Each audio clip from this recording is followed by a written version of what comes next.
ঢাকা সিলেটের পর এবার রংপুরেও জুলাই গণঅভ্যুত্থানে আহত ও শহীদ পরিবারের মাঝে আর্থিক সহায়তা দিল জুলাই শহীদ স্মৃতি ফাউন্ডেশন।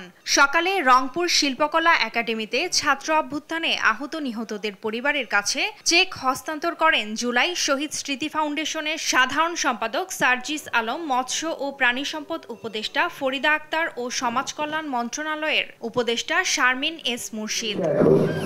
এ সময় সার্জিস বলেন, আহতদের পুনর্বাসন ও প্রতিটি পরিবারের নির্দিষ্ট একজনের চাকরির বন্দোবস্ত সহ যৌক্তিক দাবিগুলো পূরণ না হলে ২৪-এর আকাঙ্ক্ষা পূর্ণ হবে না।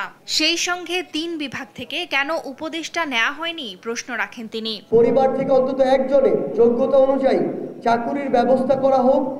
যেই দাবিগুলো আমাদের কাছে আসবে প্রত্যেকটি যৌক্তিক দাবি বাস্তবায়নের জন্য জুলাই শহীদ স্মৃতি ফাউন্ডেশন তার সর্বোচ্চটুকু দিয়ে কাজ করে যাবে। পরে সমাজ কল্যাণ মন্ত্রণালয়ের উপদেষ্টা শারমিন এস মুর্শিদ বলেন, উপদেষ্টা নিয়োগ প্রশ্নে আঞ্চলিকভাবে চিন্তা না করে দেশটাকে এক করে দেখতে হবে। আমরা দেশ নিয়ে ভাবছি, অঞ্চল ভিত্তিক আমরা ভাবছি না। অনেক মানুষকে আমাদেরকে শুধু পুনর্বাসন, শারীরিকভাবে পুনর্বাসন নয়, একেবারে কর্মজীবী জীবনে নিয়ে আসতে হবে এবং সেটার জন্য আমাদের সুচিন্তিতভাবে নানান জায়গায় নানানভাবে তাদেরকে যেন আমরা কাজের ভিতরে নিয়ে আসতে পারি। নিহত ও আহতদের চিকিৎসা ও তাদের প্রশিক্ষণ নিয়ে পুনর্বাসনের জন্য সরকার সব ব্যবস্থা নেবে বলে জানান মৎস্য ও প্রাণী সম্পদ উপদেষ্টা।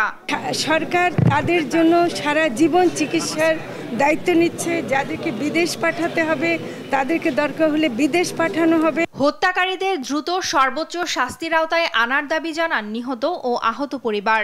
যত টাকা পয়সা, গাড়ি বাড়ি, চাকরি বাকরি দেবেন বাবা, আমি আমার মন আর পড়বে না বাবা। আমি শক্তিশালী বিচার চাই যে নাতিকে যে মারছে, যারা হত্যা করছে তার হত্যা করে অবশ্যই ফাঁসি আবদার করছি। রংপুর বিভাগের আহত ও নিহতদের পরিবারের কাছে জুলাই স্মৃতি ফাউন্ডেশনের পক্ষ থেকে ৫ লাখ টাকা করে অর্থ সহায়তা দেয়া হয়। নিউজ ডেস্ক, দেশ টিভি।